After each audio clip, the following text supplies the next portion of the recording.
7 मई 2025 को पहलगाम में धर्म पूछकर 26 बेगुनाह लोगों की हत्या करने वाले आतंकी जब पाकिस्तान की जमीन पर अपने ठिकानों में आराम से सो रहे थे, तब उन्हें बिल्कुल अंदाजा नहीं था कि ये रात उनके लिए आखिरी साबित होने वाली है। रात लगभग 1:05 से 1:30 के बीच पाकिस्तान के सियालकोट, मुरीद के और बहावलपुर और साथ ही पोके के मुजफ्फराबाद, कोटली और भिंबर में मौजूद आतंकी ठिकानों पर एक साथ हमला किया गया। लश्कर-ए-तैयबा, जैश-ए-मोहम्मद और हिजबुल मुजाहिदीन के कुल 9 ठिकानों पर 24 मिसाइलें और कई बम गिराए गए। रात के सन्नाटे में चारों तरफ धुएं का गुबार फैल गया और कुछ ही मिनटों में आतंक के ये सभी अड्डे पूरी तरह तबाह हो गए। ये कार्रवाई भारत की तरफ से उन आतंकियों और उनके हैंडलर्स के खिलाफ थी जो पाकिस्तान में छिपकर भारत में मासूम लोगों को मारते रहे हैं। इस मिशन को ऑपरेशन सिंदूर नाम दिया गया। ये उन माँओं और बहनों के दर्द का जवाब था जिनकी आंखों के सामने पहलगाम में उनके परिवार उजाड़ दिए गए थे। ऑपरेशन सिंदूर को आतंकवाद के खिलाफ भारत की अब तक की सबसे बड़ी मिलिट्री एक्शन माना जा रहा है। पहली बार भारत ने इंटरनेशनल बॉर्डर से करीब 100 किलोमीटर अंदर जाकर आतंकी ठिकानों को निशाना बनाया। इस ऑपरेशन में 100 से ज्यादा आतंकियों के मारे जाने की जानकारी सामने आई। इनमें जैश-ए-मोहम्मद के चीफ मसूद अजहर के परिवार के 10 लोग और उसके 4 करीबी एसोसिएट्स शामिल थे। ये हमला इतना जोरदार था कि सैकड़ों बेगुनाह लोगों की मौत का जिम्मेदार मसूद अजहर खुद टूट गया और ये कहते हुए सुना गया कि काश वो भी इस हमले में मारा गया होता। अब सवाल ये था कि भारत ने पाकिस्तान के अंदर इतना बड़ा ऑपरेशन कैसे किया, इसकी प्लानिंग कैसे हुई और इसके बाद हालात कैसे बदले। आतंकी ठिकाने तबाह होने के बाद पाकिस्तान ने घबराकर भारत के सिविलियन एरियाज और मिलिट्री साइट्स को नुकसान पहुंचाने की कोशिश की, लेकिन वो इसमें पूरी तरह नाकाम रहा। इसके जवाब में इंडियन आर्म्ड फोर्सेस ने पाकिस्तान के 11 एयरबेस पर कड़ी कार्रवाई की। इससे पाकिस्तान को भारी नुकसान हुआ और उसे पीछे हटने पर मजबूर होना पड़ा। पहलगाम हमले को अंजाम देने वाले 4 आतंकी हमले के बाद जंगलों में भाग गए, लेकिन भारत ने साफ कहा कि इस हमले के जिम्मेदार लोगों और इसकी साजिश रचने वालों को उनकी सोच से भी बड़ी सजा दी जाएगी। भारत ने यह भी साफ किया कि ये एक बेहद प्रिसाइज और जॉइंट मिलिट्री ऑपरेशन था जिसमें पाकिस्तान और पाकिस्तान ऑक्यूपाइड जम्मू एंड कश्मीर में मौजूद 9 बड़े टेरर कैंप्स को निशाना बनाया गया। इसका मकसद सिर्फ पहलगाम हमले के विक्टिम्स को जस्टिस दिलाना था। हमले के बाद पाकिस्तान की ओर से रात के अंधेरे में ड्रोन्स भेजे गए, लेकिन इंडियन आर्मी ने तुरंत एक्शन लेते हुए करीब 50 ड्रोन्स को हवा में ही नष्ट कर दिया। इसके साथ ही देशवासियों को भरोसा दिलाया गया कि मातृभूमि पर किसी भी तरह का हमला सफल नहीं होने दिया जाएगा। इसी दौरान लाहौर में मौजूद पाकिस्तान का एयर डिफेंस रेडर और डिफेंस सिस्टम भी इंडियन फोर्सेस की कार्रवाई में पूरी तरह न्यूट्रलाइज कर दिया गया।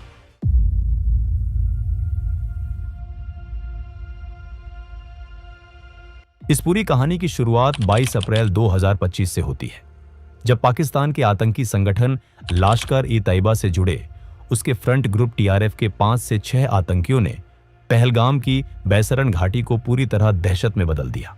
आतंकियों ने वहां मौजूद लोगों को रोका, उनसे उनका धर्म पूछा और जैसे ही किसी ने खुद को हिंदू बताया, उसे गोली मार दी गई। वो यहीं नहीं रुकी। आतंकियों ने पुरुषों से उनकी धार्मिक पहचान साबित करने के लिए कलमा पढ़ने को कहा। जो लोग कलमा नहीं पढ़ पाए, उन्हें बेरहमी से मार दिया गया।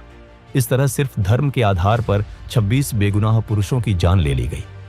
ये पाकिस्तान की तरफ से कराया गया कोई पहला आतंकी हमला नहीं था।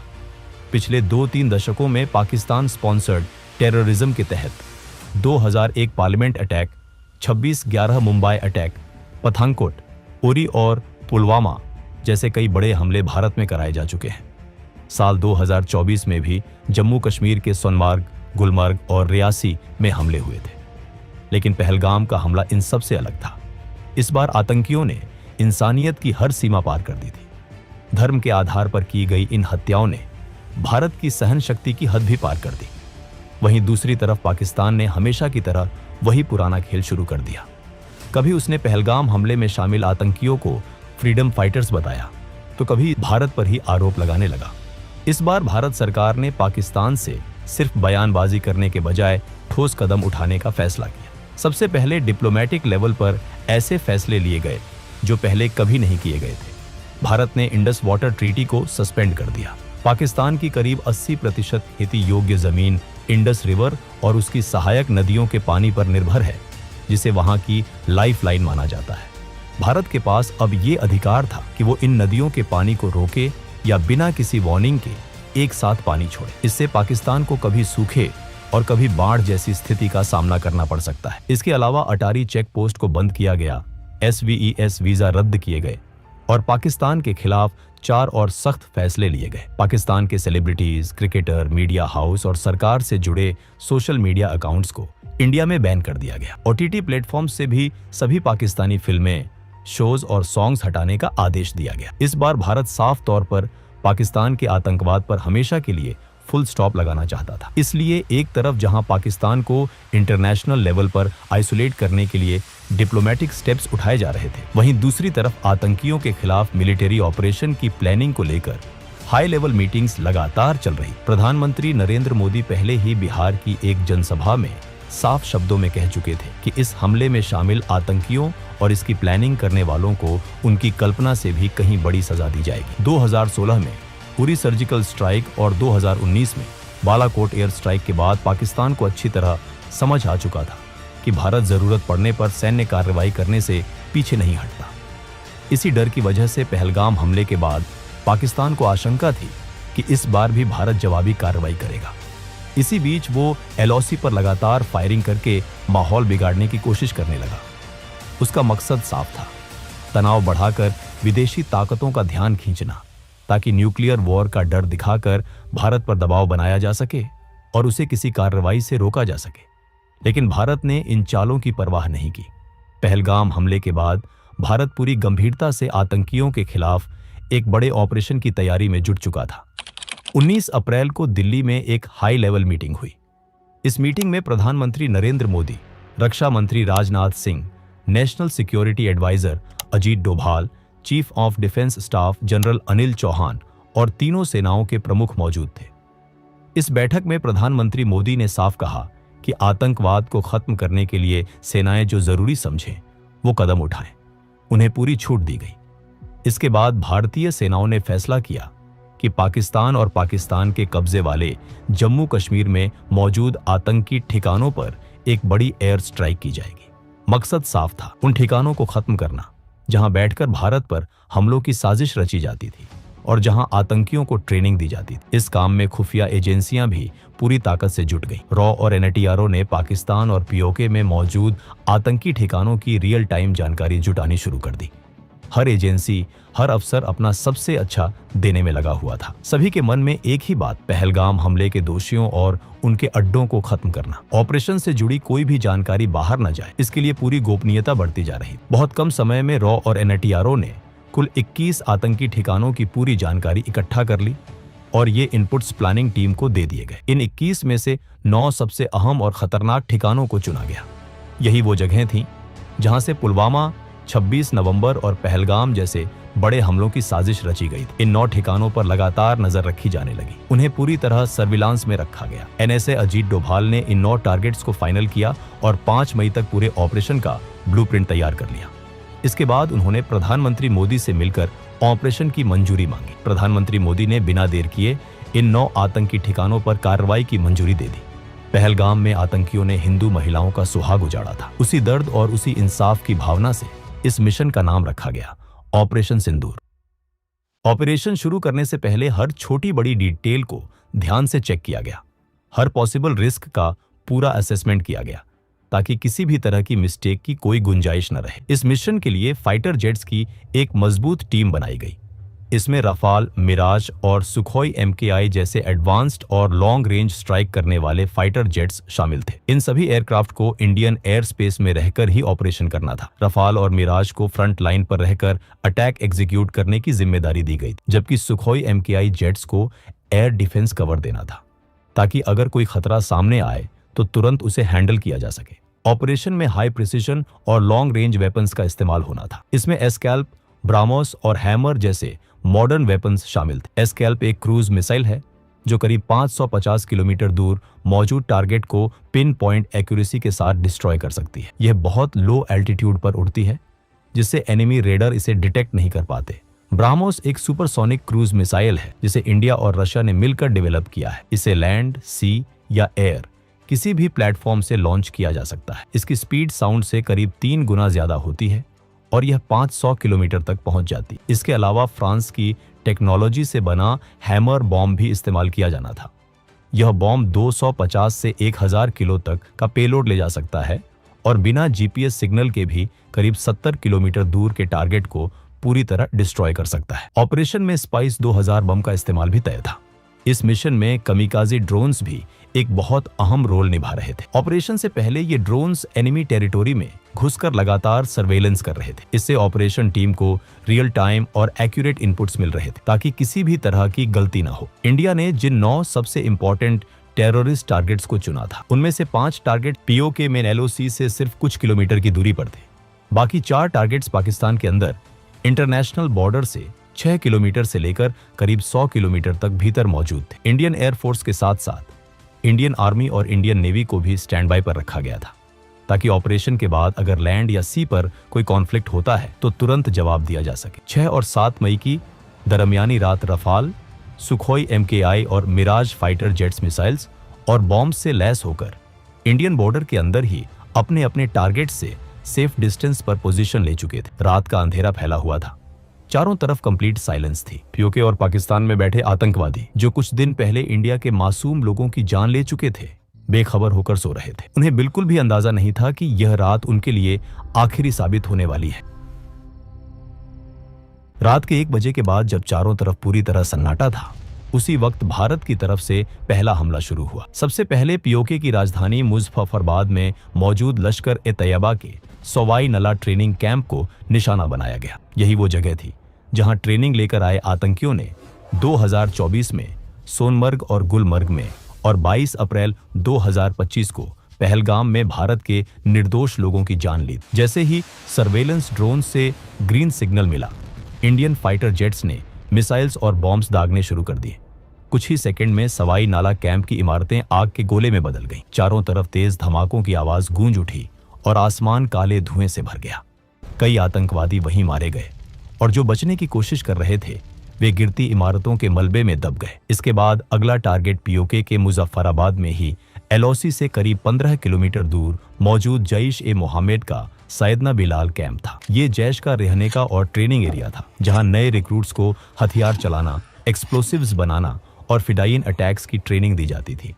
तीसरा टारगेट एलओसी से करीब 30 किलोमीटर दूर पीओके के कोतली इलाके में मौजूद लश्कर-ए-तैयबा का गुलपुर कैंप था। इन दोनों कैंप्स पर भी हमला कर दिया गया। इसी कैंप से ट्रेनिंग लेकर आए आतंकियों ने अप्रैल 2023 और जून 2024 में पुंछ में तीर्थ यात्रियों से भरी बसों पर हमला किया था। सैयदना बिलाल कैंप और गुलपुर कैंप पर मिसाइल्स और बॉम्ब्स की लगातार बारिश होने लगी। इस पूरे वक्त प्रधानमंत्री नरेंद्र मोदी लगातार NSA अजित डोभाल के संपर्क में थे और ऑपरेशन की हर अपडेट ले रहे थे। इसके बाद इंडियन फाइटर जेट्स का अगला निशाना भिम्बर इलाके में लश्कर-ए-तैयबा का बरनाला कैंप और कोतली में जैश-ए-मोहम्मद का अब्बास कैंप बना।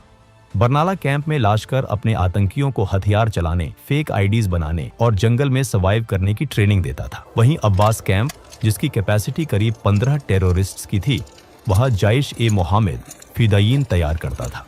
जैसे ही फाइनल क्लियरेंस मिला, एक के बाद एक कई मिसाइल्स आसमान से गिरी और दोनों आतंकी ठिकाने पूरी तरह तबाह हो गए। उसी दौरान Indian fighter jets Indian air space में रहते हुए पाकिस्तान के अंदर भी जैश-ए-मोहम्मद, लश्कर-ए-तैयबा और हिजबुल मुजाहिदीन के कई ठिकानों को निशाना बना रहे थे। ऑपरेशन पूरी प्लानिंग, स्पीड और एक्यूरेसी के साथ अपने अगले फेज की ओर बढ़ चुका था। पाकिस्तान के अंदर भारत का पहला टारगेट सियालकोट में मौजूद जैश-ए-मोहम्मद का सरजाल कैंप था। इसी कैंप में मार्च 2025 में जम्मू कश्मीर में 4 इंडियन सोल्जर्स की हत्या में शामिल आतंकियों को तैयार किया गया था। इसी इलाके में हिजबुल मुजाहिदीन का मेहमुना जोया कैंप भी मौजूद था, जहां पठानकोट एयरबेस अटैक की प्लानिंग की गई थी। इंडियन एयर स्पेस में रहते हुए फाइटर जेट्स ने सियालकोट के इन दोनों टेरर कैंप्स पर मिसाइल्स और बॉम्ब्स दागे। हथियार अपने तय किए गए टारगेट्स पर जाकर इतने जोर से फटे कि कुछ ही पलों में दोनों कैंप्स मलबे में बदल गए।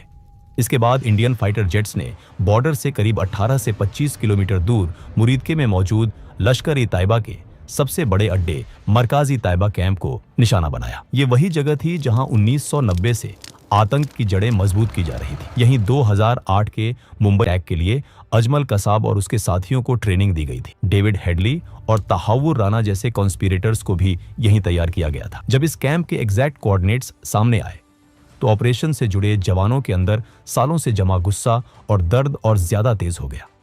यह सिर्फ एक टारगेट नहीं था, बल्कि उन लोगों का ठिकाना था जिन्होंने पूरे देश को दहला दिया था। बिना समय गंवाए मिसाइल्स और बॉम्ब्स ने पाकिस्तान एयर डिफेंस रेडार से बचते हुए मरकाजी तैयबा पर हमला किया।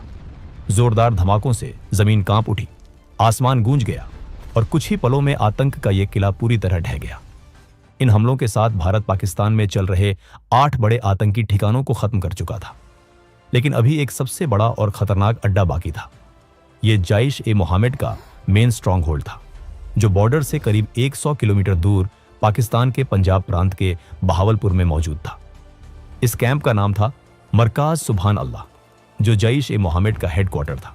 यही वो जगह थी जहां जैश का चीफ मौलाना मसूद अजहर पैदा हुआ था और यहीं से उसने अपने टेरर ऑर्गेनाइजेशन की नींव रखी थी।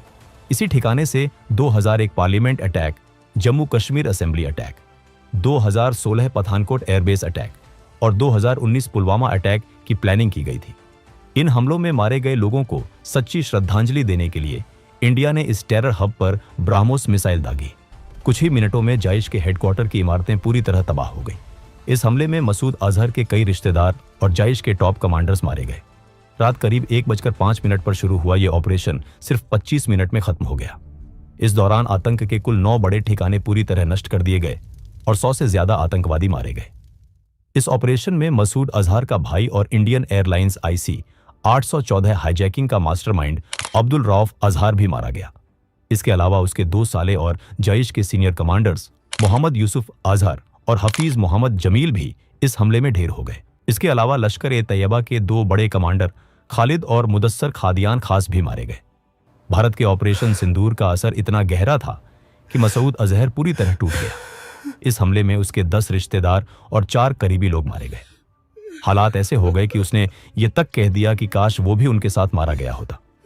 इस पूरे घटनाक्रम में एक खास बात यह रही कि भारत के ऑपरेशन से करीब 3 घंटे पहले पाकिस्तानी वायुसेना ने सोशल मीडिया प्लेटफॉर्म X पर भारत का मजाक उड़ाते हुए एक पोस्ट डाली थी।